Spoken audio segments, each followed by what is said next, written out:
Hi, welcome back to Guessagaingaming, reviewing, surviving the aftermath. So I've run this game on a little bit more because there's no point in going through this step by step because that's not the point of this video, and this is a long game.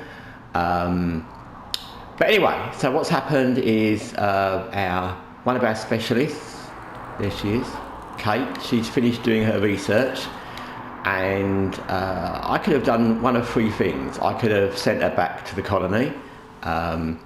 When you do research, the research is automatically transferred to your colony and you can use it. But if you pick up supplies, like Jin here is looking for supplies there. If you're looking for supplies, and when you get them, they're still carried by the specialist. So basically, she'd have to bring them back to the colony. They won't just come back to the colony automatically, which is right, because of course they wouldn't. So I like that system. So sometimes later in game, especially when you desperately need medicine or guns or clothes, whatever it might be, you'll have a specialist who's somewhere really far away in the world map. It can be really far away. They can end up over there or something. There is cars and transport, but even so.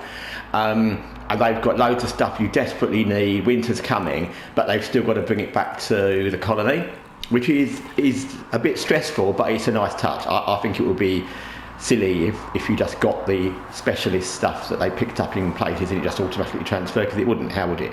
So anyway, so I could have brought Kate back, but I didn't. There's nothing she's carrying. We've got the research, if you can see in the top bar right on the far right, we've got 500 in research. We'll come to that in a minute. I could have gone there and done some more research, but what I decided to do, probably I would have done the research if it was just me playing, but for the purposes of the video, I'm going to attack this weak bandits, these weak bandits. As you can see from their portrait, they look, they don't look well, they look weak and a bit crazy. You can sort of work out from the health thing there, their attack is 1 and their health is 5, group health is 75, there's nothing to really be scared of. And you can see that in their supplies they've got 84 in wood. That's handy because we're not doing well on wood, we've used a lot. So what I've done, just to show you again, is I brought our fighting specialist into the world map to help, not because Kat's going to necessarily need help to do this, but because it makes it quicker as well. So what you do is you can just put your specialist there and they'll start the battle, and then Kat here literally just comes around there and she'll join the battle. And you can see in that middle bar where it says balance of pay, it was kind of more even, and now it's kind of very balanced towards us. You can see it will take 1 day 11 hours, and it's a balance. It's a balance. Sometimes you might want to use one specialist and send someone else over here, Kat for example, to a research while the fighter kills them off. Sometimes you might kind of want to finish it quicker. Also, obviously, the more power you've got in a fight on your side, the less chance someone gets injured or tired, then you've got to bring them back to your colony. There are ways later where you can have kind of forward bases where you can get somebody healed, not in your colony, but for now we'd have to bring them back to heal, and that's annoying. And you can see also on the top bar where the specialists are, that little picture that used to be a crowbar, it's now a gun. So that shows if you weren't sure that they're in combat. So that's what's happening. So all our specialists that we have are now on the world map. That happens early on a lot, because you want to use them to do stuff. You don't want to use them just to be picking up wood or harvesting berries, but you're taking a little chance because you're kind of hoping that there's not going to be a major incident at the colony, which can happen. So that's that. Next thing I will show you is research, because that's another thing I want you to do as soon as we got the research. And there's the research tree. So it's similar to, there's a lot of research in this, and there's a lot of things you can research, and you can see each thing says how long it takes in the little box and how much it costs in research. And there's a lot of things you can research, and I can't say this is the thing to research first or this is the thing you don't want, because they're all relevant. Some will be more relevant to you, some will be relevant to how you're playing, some will be relevant to the situation you're in or the shortages you've got. So they're all, they've all got relevance. And some are dependent on others. So for example, you can see that survival skills and hunting crew, the little research bottle on the pictures kind of not purple because you need to do this one first, and then you can do those two or move on here. So we've got 500 in research in our research bank, and as you saw on the world map, there's also another place to research. So we've got research available, and we've got quite a lot. Just for the sake of it, as you can see further down the thing, 500 isn't a lot later on. You can see these things cost 200, 300, 400. So that research early on is a lot, but later it's not going to be. But that's another story. That's like most games. You further on you go, the more things cost. So we can decide what to do. Centralised repairs, lumberjacks might be worthwhile. Maybe water pipes. Maybe heavy tarps to protect our tents. Maybe medical training, healing speed quicker, that might be useful, but we'd have to do that one first. Skinning, which is basic farming. Then we get survival skills, which would be production speed up. So I think we'll do that one. They're all relevant. There's not one of those that's like the one to do. And I was toying with medical training because that can be useful. But at the moment I think we'll do that, and it'll just say research, and then we're researching it, and now we've got 400 in research. So there you go, that's that. So we've done research. I've shown you how to do that. We've still got research in our bank, in our research bank. We're out on the big wide world. We're getting resources, and we're having a fight. You can always go back and check, but it will tell you when that finishes. You don't need to keep checking. It will tell you when they finish their fight. But there you go, we're winning. Looking at the balance of power, we're winning quite easily. So that's good. That'll give us some more wood. We can get wood. It's not desperate, but what's happened is because we've built a few things and we built the gate, obviously that used a lot of our resources. Also, the only other thing I built off video was a fishing pier, because fishing is obviously a way to get food, and I was aware that the only food we were kind of bringing in was berries, which is okay, but it's not, it's not an endless option. And also, you look at the top bar and it says 156 in food, and you might think, yeah, that's a lot, because look at the other resources, 6 in water, we've got 22 in wood, but actually that can go really fast. Number one, because you can get new, as you've seen, you can get new survivors come, and that can up your colony population very quickly, and that can change that. And also, when winter comes, that will go very fast, because you can't do some of the things. If you're farming, you can't be farming. You can't usually be fishing later on. Like I said, there's a way you can do fishing in the winter, but it's not as productive. You can't farm. You can still find animals, but that's more difficult to find animals to harvest. And there's still probably berries, like I said, leaf berry bushes around, so you've got emergency food. But yeah, you want reserves of some food, more than what we've got, as much as you can get actually, because that's always useful. I would say food is a priority against water, because you've seen how you make water really. You either do a water still thing like that, or you do a well, and basically a well, we've already got a couple, is simple. I mean, you don't need any, you don't need to worry about the weather. You don't need any one to man it. There's a well, there it is. So if we were to run low on water, all we need to do is stick another well somewhere, and then we're sorted. Also, you can build as many of these water storage things as you want. I think in some of the later games I played, I had like 6 or 7 of them, these larger ones as well. So you can produce a lot of water, and you'll usually find, or I've always found, that once you've kind of got the water flowing, as it were, you'll never run out, because you can store loads, and you can always make more easily, where it's difficult to make more, because there's limited places to get food. You need to really be thinking long term about ways to make your own. Berry bushes are fine, and like I said, leave some around for emergencies. Fishing is cool, but it doesn't work in winter really, and it doesn't produce a huge amount of turnover. Animals do come along, Sometimes they come along and attack you, and then when you kill them you can eat them or harvest them and harvest their meat, or you can find them, you know, wandering around, but that's not that easy.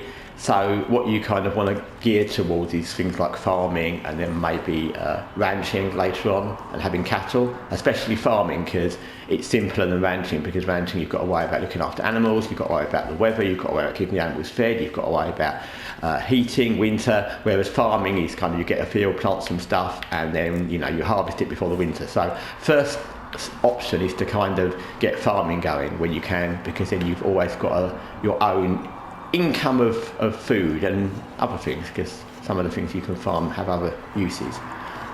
So anyway, that's all that. We've still got all our plastic collection going. I'm aware we're still low on wood, but like I said, we're going to get some wood from those bandits because they've got a whole stockpile for some reason. We can't do a lot about the irradiated areas yet because we haven't got anywhere close to that. That's a long time down the line. It's not a long time, but we've got to get a good way down before we can start doing decontamination. You can tell from the way our society is now, we haven't even got anything other than tent to live in, so we're not going to be able to do decontamination. And that again comes to its own problem, because then you've got to find a place to put the waste afterwards. So you have to have a decontamination dump, and so there's lots to that. So we've got our warehouse. Like I said, you can prioritise in that if you're one of those people, which you should kind of be in this game, where you pick what you want to send there, and you can pick things that will be sent there, things that won't be. Later on there's a kind of more secure warehouse. I can't think of what they call it, but I would suggest you put all your kind of valuable things, guns, medicines, antibiotics, anything like that, fuel in closed spaces, because, you know, this other stuff is just lying out in the open. It can be hit by a meteor, and these things aren't really secure. This isn't really secure either. Later on there's a better one of that. And also, you know, bandits can come in and try to steal it, and this would be a very good time for them and a very bad time for us, because we haven't got any specialists in our colony. We've got our one kind of armed colonist, Angela, who's got a crossbow, but if now they decided to attack that, or they got in, that would be very bad. And even if we got animals attacking, that one colonist with a weapon isn't going to be super good. Okay, so what's happened? Okay, we've made a new discovery, so that's good.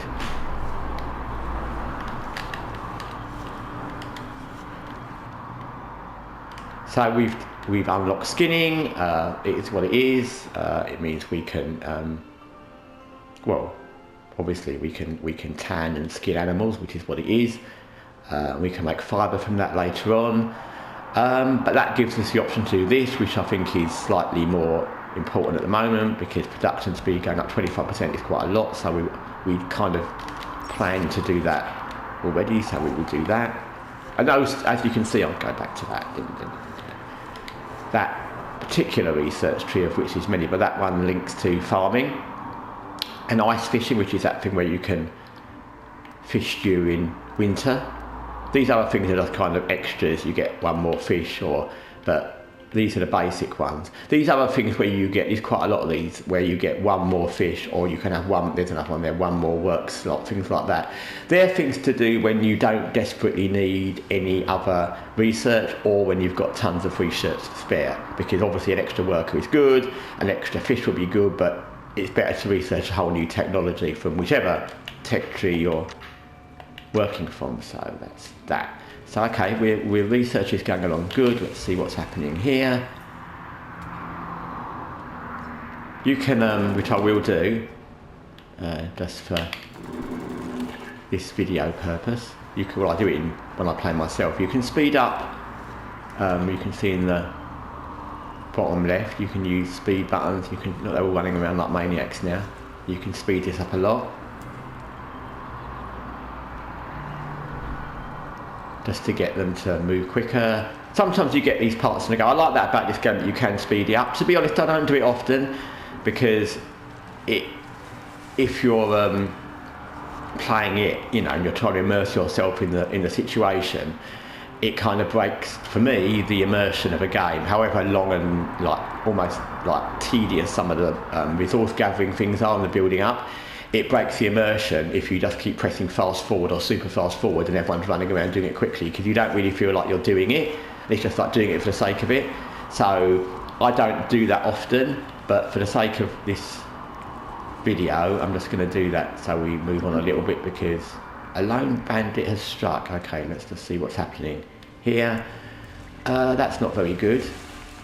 So we're going to have to look and see what's going on there. There's lots of these random events, and you can see from that little wheel with the green going around that there's a limited time, and if you don't act in that time, the event will either disappear or resolve in whichever way it's going to, but you have to click on it in a certain time to do something.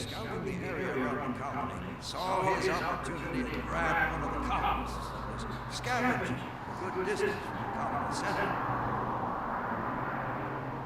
Yeah, the guy that does the kind of overall narration in this game's got a very good kind of, that kind of survivalist voice. I like that. So, okay, these are the options. So he wants something, he's got a hostage, we could pay him 5 in close, we've got 11, we don't really want to give him that, but whatever. We could call his bluff, that could go badly. We could attack him, but bearing in mind we've only got one person that's got any weapons and it's not a specialist, and we don't know the strength of this bandit. We could refuse to pay, which is a bit like call his bluff. I don't know what the difference really between those two in real life is going to be. And when you think about these, and there's quite a lot of things like this, you have to consider not just what you'll lose from the colony, but you also have to think about if this goes wrong, what would the colonists do, because a lot of, like all these kind of sims and survival colony building things, is how your population is, how happy they are. And if we were to call his bluff and this colonist dies, then obviously that's going to make people unhappy. We could attack him, but conflict doesn't usually make people happy.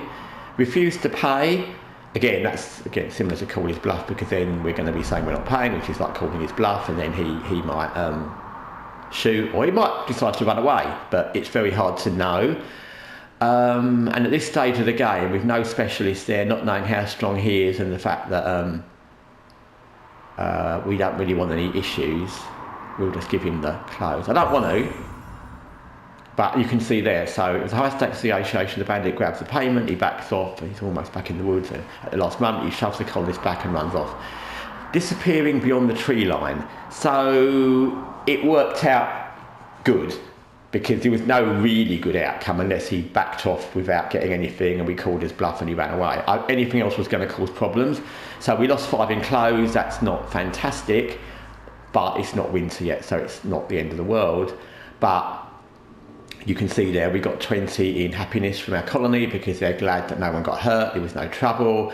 And in general in this game, I would say that colonists notice when you've got these kind of negotiation things, this kind of thing, colonists notice injuries or trouble, whichever it might be, even if you have a gunfight and you win, much more than they notice some resources being given away. I think they would always prefer you to negotiate and give away. Later on you won't want to. Later on, when you've got much more specialists and you've got better arms, you won't necessarily want to give in to the bandits, and don't, because why should you? But at the moment it'll keep the colonists happy, and look at them all, they're all really glad.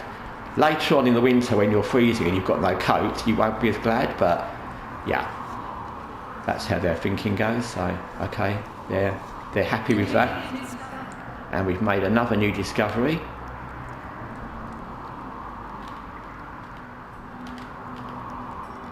So these early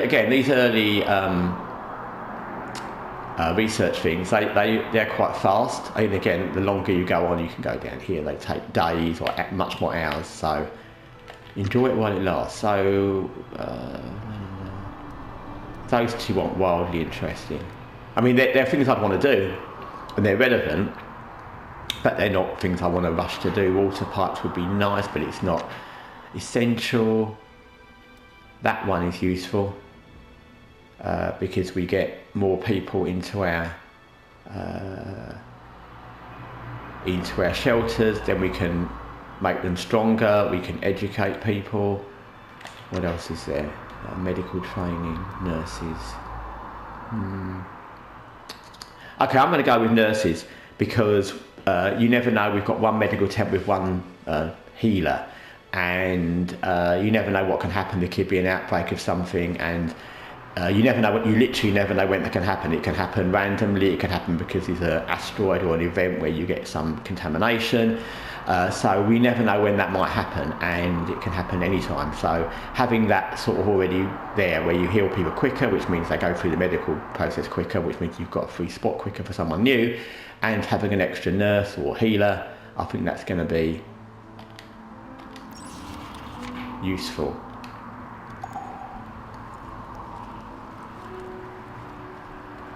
So that's good.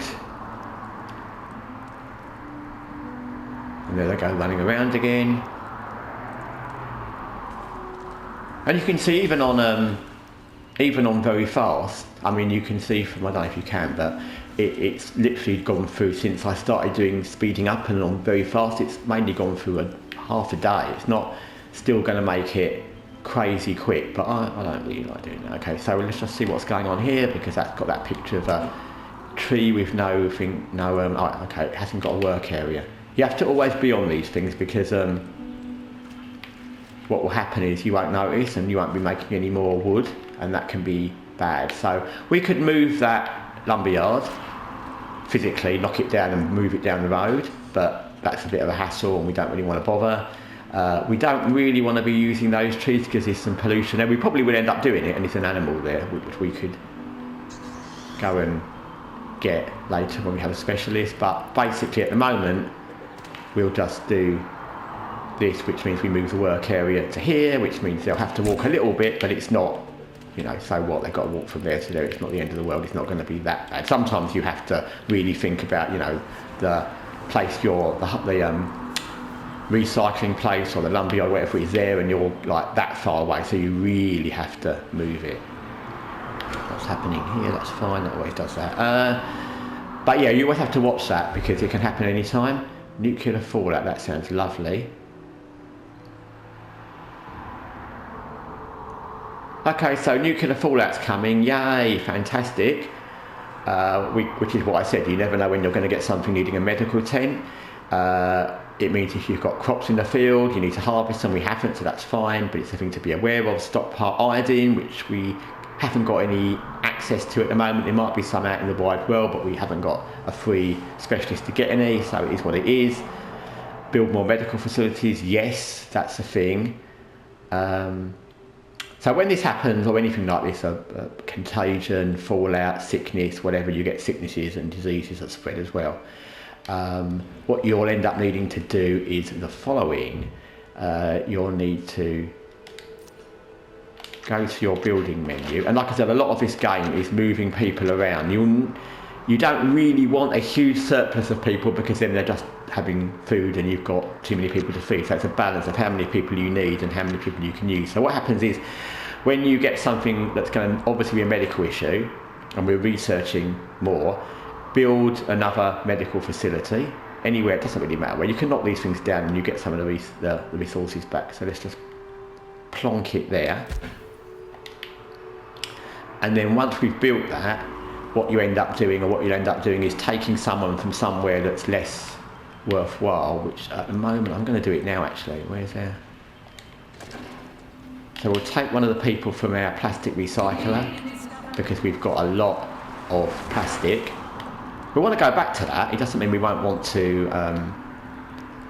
do it, but we need someone spare up to go in, build the medical tent, and also to staff it once it's done. And you can take people from anywhere, but the thing you've got the most resources that you don't need, which is plastic, is the thing to do straight away.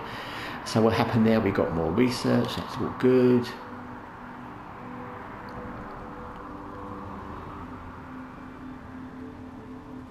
Okay, we're already researching nurses. I think we accidentally clicked on something. I don't know what it was, but we already had a Set research, I don't know what it was we researched, but something or other somewhere. Unlocked. I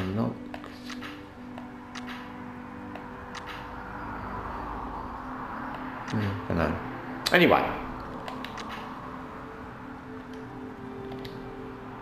We are researching nurses now. Oh, Guardians, it says. Guardians completed, although I can't find that on the research. That's strange. I think it's a... Get back. I think that Guardians thing is to upgrade your...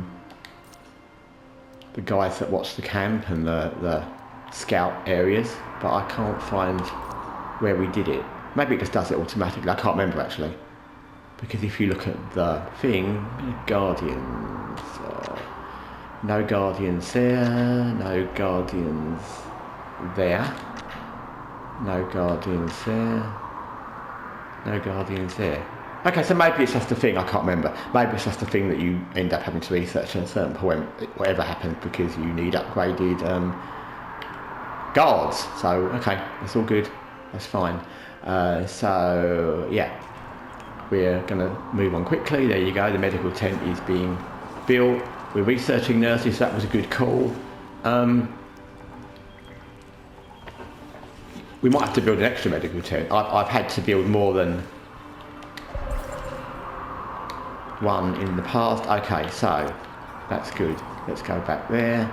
That's what I wanted to happen. So we have won. We beat the bandits. You can see from her little portrait and her little portrait that their little red bar of health has not decreased much, so they didn't really get particularly injured.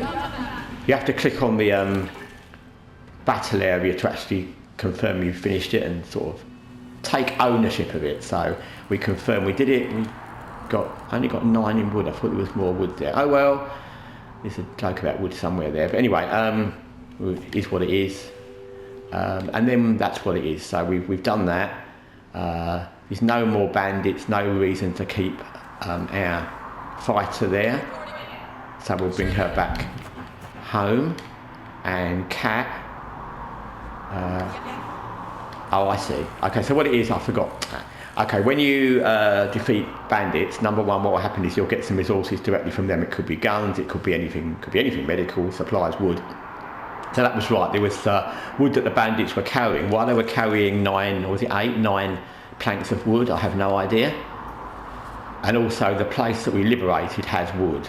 So there's 84, the rest of the wood is what's there. We could go and harvest that, but we don't really want to because Kat is not quick at that and we want her to get that research because as you can see now, our research has dropped down to 150, which is not so good. So, we're going to leave it there. I'll run this on to get to the nuclear fallout so you can see how that works. But we've done research, I've shown you how research works, we've done a battle. By that time Jin's going to finish her scavenging in the big wide world. How long has she got left to go? She's not a professional scavenger, she's a scout, so it takes her a bit longer as well, so 1 day. So I'll probably run this on a little bit, quite a bit, to get to her finishing that, to get to the nuclear fallout, because we all want to get to nuclear fallout quickly. And then I'll be back with a bit more surviving the aftermath. In the meantime, from Guessagaingaming, take care for now.